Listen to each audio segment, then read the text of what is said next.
Hit that subscribe button, guys, for the latest in boxing and raw opinions.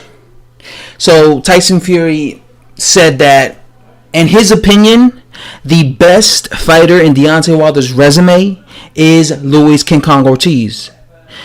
He went around saying that, he felt that Gerard Washington had no heart. He was a guy that basically had no guts, and he fought like afraid fighter. He went around saying that he believes Luis Ortiz is the best opponent that Wilder has fought. And I agree. I believe that Gerard Washington is a guy that has no heart. He fights with like a guy that has no ambition to, bring the best out of himself when he's being pushed back, when somebody's getting the best of him. He tends to basically fold under pressure. That's the type of fighter Gerard Washington is, and I've always criticized him about that.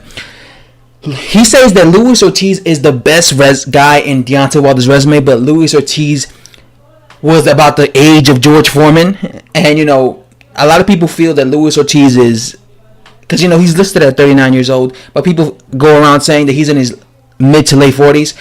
I don't know how true that is. But what I do know is he isn't a young heavyweight. He is 39. Even if he is actually 39, that's still not a young heavyweight. 39, most fighters by 39 are going downhill. These are facts. Lennox Lewis was 38 years old when he had his last professional fight against Vitaly Klitschko. And if you look at that fight, he looked fat in that fight. He looked out of shape. And he struggled in that fight. And what do people say the most of the fact that he was struggling against Vitaly Klitschko? They talk about his age. They say, well, he was up there in age, and he had a big layoff. If you look at heavyweights, by the time look at what's his name? Look at Evander Holyfield. Holyfield lost to John Ruiz when he was that age, 38. Muhammad Ali was shot to bits when he was 38, because by the time he was 38, he was getting destroyed by Larry Holmes. Larry Holmes was 38 when he got destroyed in 4 rounds against Mike Tyson. So it just goes to show when fighters tend to be that age, late 30s, that's when basically they start going downhill. That's why I always say a fighter's in his prime anywhere between 18 to 32. I think once a fighter gets over the age of 32, that's when he starts going downhill. Doesn't matter what weight division you are.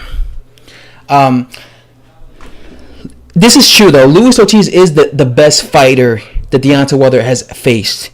Not just in terms of his defending his belt, but he's the best fighter he's ever faced in general. Like, he's never faced somebody as skillful as Luis Ortiz, and that's why you saw him struggle in that fight, because that was a difficult fight for Deontay Wilder, because that was his best opponent.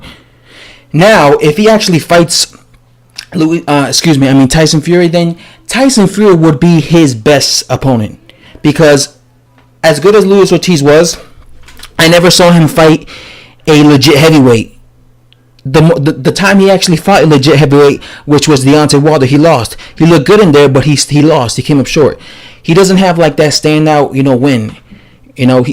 When it comes to Tyson Fury, he does have that standout win, and it's of course in the hands of Vladimir Klitschko. I saw him outbox and dominate Vladimir Klitschko. I saw him win every single round against Vladimir Klitschko. So I know. So he has that legit win. So I know that he's a legit, elite heavyweight, Tyson Fury.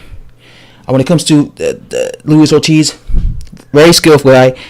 I think he has skills, but he doesn't have that win, over that, elite heavyweight. He just doesn't.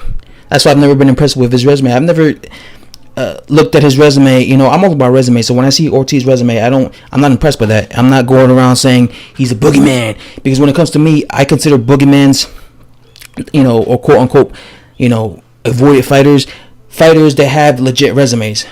I'd rather consider that a boogeyman, quote unquote boogeyman, than a guy with 30 fights, but I don't recognize a single name in his whole resume. That's why I never considered Luis Ortiz a boogeyman. But I do think he has talent. I've never called him a bum. I never said he's a bum. So, again, this will be Deontay Wilder's best victory if he manages to beat Tyson Fury. I would go around saying that Deontay Wilder's best victory in his entire career was against Tyson Fury. Even if Tyson Fury was coming off a layoff, even if Tyson Fury didn't have, another extra 12 months to prepare against legit opponents, against legit heavyweights that came to fight, I would still consider Tyson Fury his best opponent, his best victor in his career. Because Tyson Fury, even with the layoff, even with all the problems he's had in his career, he still was a unified heavyweight champion. And that is a big deal to have a former unified heavyweight champion in your resume, even if Tyson Fury, has come off a layoff, because it's not like he's washed up. It's not like he's, in his late 30s or 40s, and then it's like, okay, he washed up Tyson Fury. Tyson Fury is not washed up by any stretch of the imagination. He's in his prime. He's 30 years old. So, again, the only thing is he's not been active, but still, that's a good, for anyone, for Joshua, any heavyweight, it'll be great to have Tyson Fury in your resume. That's just my opinion. Because of the fact that who he was, the fact that he was a unified champion. And that's all I have to say, guys. Thanks for watching. Bye-bye.